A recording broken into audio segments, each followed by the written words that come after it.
ஏவா நாங்கள் பார்த்தியா ஆறுலாம் இருக்குது, மரங்கள்லாம் இருக்குது, கனிலாம் இருக்குது. இதுதான் தேவனுடைய அழகான படைப்பு. நான் பண்ணிட்டு வரேன்.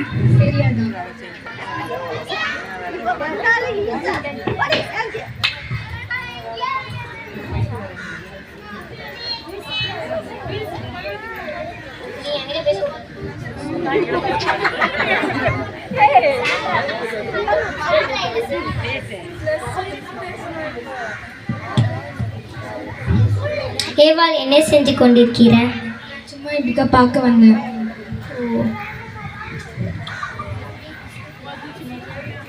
இந்த தோட்டத்தில் இருக்க எல்லா பழங்களும் தேவன் உங்களை சாப்பிட வேணாம்னு சொன்னாரா?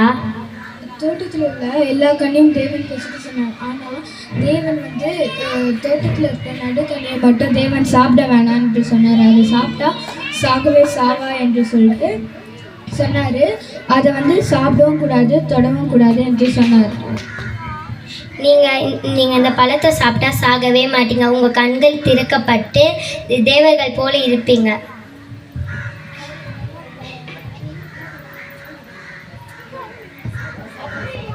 சாப்பிடு. இந்த கனி பார்க்க அழகாகவும் இருக்குது, ருசிக்கு சுவையாகவும் இருக்குது. இதை நான் சாப்பிட்டு ஆதாமுக்கு கொடுக்கிறேன். ஓகே.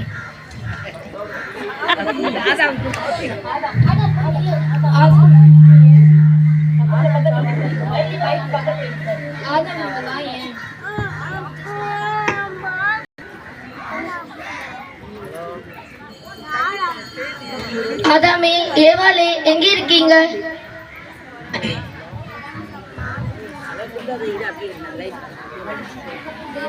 அவங்கள பார்க்கவே எங்களுக்கு பயமா இருக்கு.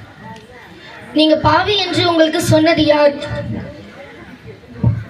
ஏவாள் நீங்கள் சாப்பிட வேணாம்னு சொன்ன கனியை ஏவாளும் சாப்பிட்டு எனக்கும் அவ கொடுத்தா. நாங்கள் அதனால பாவம் செஞ்சிட்டோம். சரி, நீங்க இங்க இருக்கிற தோல் உடையை எடுத்து போத்திக் கொள்ளுங்கள். நீங்கள் நன்மை தீமை அறிந்தபடியினால நான் கொடுத்த ஆதி மகிமை இழந்து விட்டீர்கள், உங்கள் கீழ்ப்படியாதது நிமித்தமாய். இனி உங்களால நீங்களும் இந்த பூமியும் சமைக்கப்பட்டிருக்கோம். என்னோட ஏதேன் தோட்டத்தை விட்டு வெளியே போங்கள்.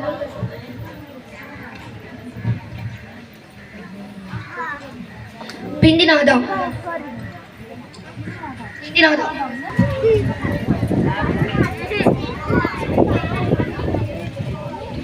அப்பொழுது இயேசு பிசாசினால் சோதிக்கப்படுவதற்கு ஆவியானவராலே வனாந்தரத்துக்கு கொண்டு போகப்பட்டார்.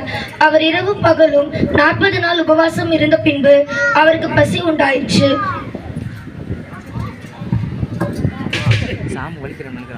ஐயோ, ஏசப்பாக்கு பசிக்குது போல, நம்ம அவர்கிட்ட போய் பேசலாம்.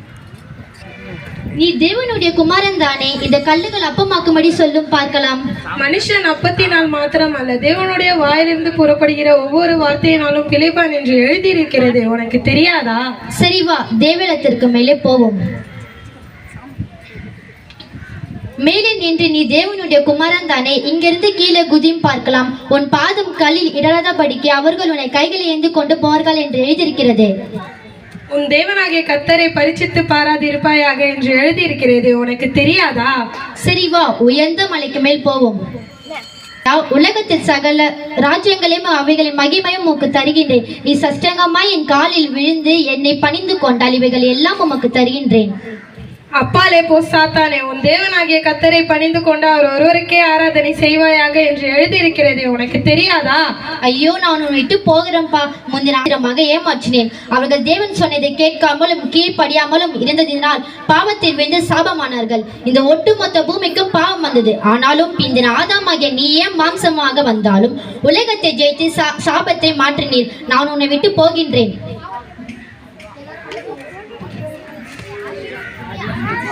வந்து தேவனுடைய பிசாசின் சத்தத்துக்கு செவி கொடுத்தார். பிதா பேசினாரு, ஆனா அந்த சத்தத்தை அவங்களால கேட்க முடியல. கேட்டாலும் அந்த வார்த்தையில நிலைச்சு நிக்க முடியல.